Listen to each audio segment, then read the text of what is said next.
जय माता दी दोस्तों।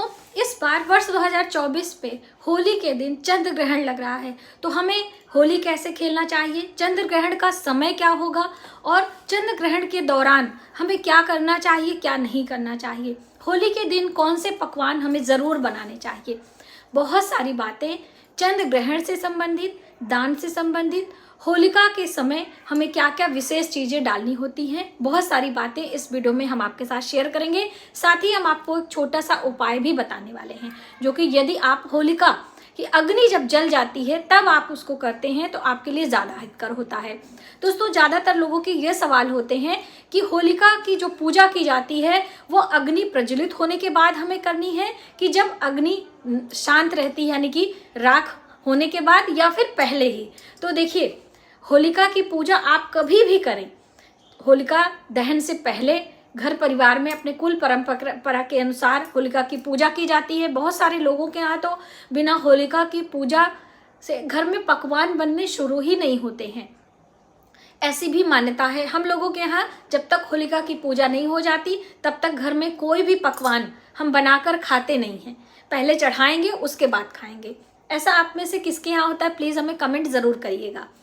अब बात आती है कि होली का जो अग्नि होती है उसका दर्शन का बहुत बड़ा महत्व है। तो जब होलिका की अग्नि जल जाए तो आप उसके दर्शन और परिक्रमा ज़रूर करें। परिक्रमा 3 बार, 1 बार, जितना भी आपके पास समय हो। आप मार्केट गए हैं, आप कहीं से आ रहे हैं और होलिका की अग्नि जल रही है तो थोड़ी देर रुककर उसे प्रणाम करना चाहिए, अपने पूरे परिवार की सुख समृद्धि के लिए प्रार्थना करनी चाहिए और उसमें कुछ विशेष चीज़ें जरूर डालनी चाहिए। तो वो क्या चीज़ें हैं आगे हम आपको बताएंगे। पहले आप जान लीजिए कि चंद्र ग्रहण का समय क्या है, इसके सूतक पातक का मान हमें करना है कि नहीं। तो देखिए, पूर्णिमा तिथि पर चंद्र ग्रहण लगता है और अमावस्या तिथि पर सूर्य ग्रहण लग रहा है। वर्ष 2024 में फाल्गुन मास की पूर्णिमा यानी कि 25 मार्च को चंद्र ग्रहण लग रहा है। चंद्र ग्रहण लगने का जो समय है वह है 25 मार्च दिन सोमवार को सुबह सवेरे 10:23 से और दोपहर 3:02 तक चंद्र ग्रहण रहेगा। अब इस समय चंद्र ग्रहण रहेगा। ग्रहण के दौरान हम कुछ खाते पीते नहीं हैं। ग्रहण के दौरान कोई पूजा पाठ नहीं किया जाता है, सूतक पातक का मान किया जाता है। जो गर्भवती महिलाएं हैं वह भी बहुत सावधानी रखती हैं। तो ऐसे में हम क्या करें। तो देखिए दोस्तों, इस बार जो वर्ष 2024 में ये चंद्र ग्रहण लग रहा है वो भारत में दिखाई नहीं दे रहा है, भारत में दिखाई नहीं दे रहा है, जिसके कारण उसके सूतक पातक का मान हमें नहीं करना है। तो अब जब सूतक पातक का मान नहीं करेंगे तो हमें ना ही जो भोजन बनाते हैं उसमें कोई परेशानी है, ना ही पूजा अर्चना करने में परेशानी है, और ना ही जो हमारी गर्भवती बहनें हैं उनको बहुत ज़्यादा डर हो जाता है अपने गर्भ में पल रहे शिशु को लेकर। तो आपको भी डरने की ज़रूरत नहीं है। आप अपनी दिनचर्या जैसे आप हर दिन अपना करते हैं उसी तरह से आप करें। आप चंद्र ग्रह से संबंधित चीज़ें दान जरूर करें, क्योंकि देखिए दोस्तों, इस सृष्टि में सूर्य और चंद्र 2 प्रत्यक्ष देवता माने जाते हैं और पूरी सृष्टि में सूर्य और चंद्र एक ही हैं। ऐसा नहीं है कि हम भारत में रह रहे हैं तो अलग चंद्र है और अमेरिका में विदेशों में अलग चंद्र है। वो एक ही चंद्र और एक ही सूर्य हैं। इसलिए ग्रहण के सूतक पातक का मान्य हम दिखाई पड़ता है तो करते हैं, लेकिन आप ग्रहण के दौरान दान पुण्य जरूर करें। जब ग्रहण समाप्त हो जाए तब दान की मान्यता होती है और ग्रहण के समय आप मंत्रों का जप आप कर सकते हैं, वो आपके लिए हितकर होगा। जैसे कि 25 मार्च को दिन सोमवार पड़ रहा है और सुबह 10:23 से लेकर दोपहर 3:02 का जो समय है, इस समय आप विशेष पूजा अर्चना कर सकते हो।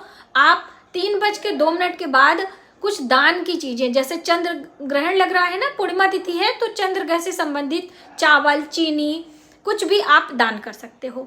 ये आप करके उस दिन का लाभ ले सकते हो, ये हम कहना चाहेंगे। और जैसे आप होली का पर्व मना रहे हो, होली खेल रहे हो, आप उस तरह से खेलें। आप होली मिलने जाएं, होली मिलने जाएं तो अपने घर से गुलाल जरूर लेकर जाएं। कहते हैं हमें होली के दिन यानी फाल्गुन पूर्णिमा पर गुलाल किसी और का इस्तेमाल नहीं करना चाहिए, ये हमारे लिए शुभ नहीं होता है। तो आप अपने घर से गुलाल लेकर किसी और के घर जब हम मिलने जाते हैं ना शाम को, तो वो करें। दूसरी अहम बात दोस्तों, इस दिन आपको अपने घर में क्या पकवान बनाने हैं, बहुत सारी बहनों ने पूछा था। तो देखिए, जैसे कि अमावस्या तिथि पर खीर का विशेष महत्व होता है, हम खीर बनाते भी हैं, खीर दान भी करते हैं। तो फाल्गुन मास की पूर्णिमा तिथि पर गुजिया बनाई जाती है, जो कि खोए मावे से बनती है। अलग अलग प्रकार की गुजिया बनाई जाती है, जिसको जो पसंद आता है वो बनाते हैं। लेकिन उड़द दाल के पकवान जरूर बनाए जाते हैं।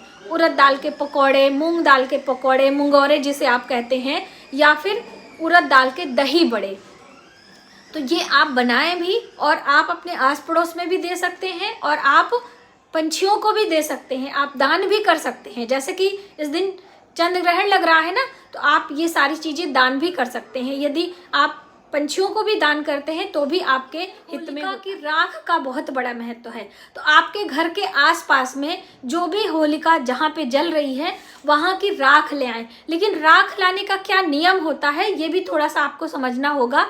जब होलिका की अग्नि थोड़ी ठंडी हो जाती है, जब रात्रि में अग्नि जलाई जाती है, तो दूसरे दिन दोपहर शाम तक थोड़ी थोड़ी ठंडी हो जाती है। तो ठंडी राख को, हल्की हल्की गर्म रहती है, तभी आपको अपने घर में लेकर आना है और उस होलिका की राख से तिलक करना है सभी को। और कुछ होलिका की राख को हम कपड़े में बांधकर, लाल कपड़े में, काले कपड़े में, किसी भी नए कपड़े में बांधकर आपको रख देना है। बहुत सारे लोग तो अपने मुख्य द्वार पर टांग लेते हैं। ऐसा करने से घर की नकारात्मक शक्तियां दूर होती हैं और सकारात्मक ऊर्जा का वास होता है, नज़र दोष से भी बचाव होता है। तो ऐसा भी आप कर सकते हैं। और यदि जलती हुई होलिका में आप अपने घर परिवार की सुख समृद्धि के लिए कोई विशेष चीज़ें डालते हैं तो आपकी मनोकामनाएं भी पूर्ण होती हैं। तो क्या चीज़ें डालनी है आइए जानते हैं। जैसा कि होलिका जब जलती रहती है तो आपको अपने घर से पीली सरसों लेके जानी चाहिए। सरसों दो प्रकार की होती है, एक काली और एक पीली। तो आप पीली सरसों लेकर जाएं। देखिए, काली सरसों का तो उपटन लगाया जाता है। काली सरसों को सिलबट्टे पर उसे पहले भून लिया जाता है, फिर पीस कर शरीर पर उपटन लगाकर उपटन की जो मैल निकलती है उसे होलिका में डालते हैं। कहते हैं ऐसा करने से हमारे शरीर का रोग समाप्त होता है, हमारा शरीर स्वस्थ होता है। देखिए, इसमें ऋतु परिवर्तन होता है, और ऋतु जब एक से दूसरा परिवर्तन होता है, यानी कि सर्दियों के बाद गर्मियां आती हैं, तो हमारे वातावरण में बहुत सारे कीटाणु विषाणु पैदा हो जाते हैं, और जिसके कारण नाना प्रकार की बीमारियां आती हैं। तो जगह जगह पर, चौराहे चौराहे पर अलग अलग प्रकार की लकड़ियों को एकत्र करके मंत्रोच्चारण से कुछ विशेष हवन समिधाओं के द्वारा अग्नि प्रज्वलित की जाती है, जो कि हमारे वातावरण को शुद्धि करती है। ठीक है, तो इसलिए होलिका का बहुत बड़ा महत्व होता है हमारे स्वास्थ्य को लेकर। तो इस तरह से आप होलिका की अग्नि में काली सरसों के उपटन लगाकर उसे डालें। पीली सरसों सुख समृद्धि धन से जोड़कर देखा जाता है, तो आप पीली सरसों एंटी क्लॉकवाइज उतारकर आप डाल सकते हैं। ठीक है, तो आप ये करें।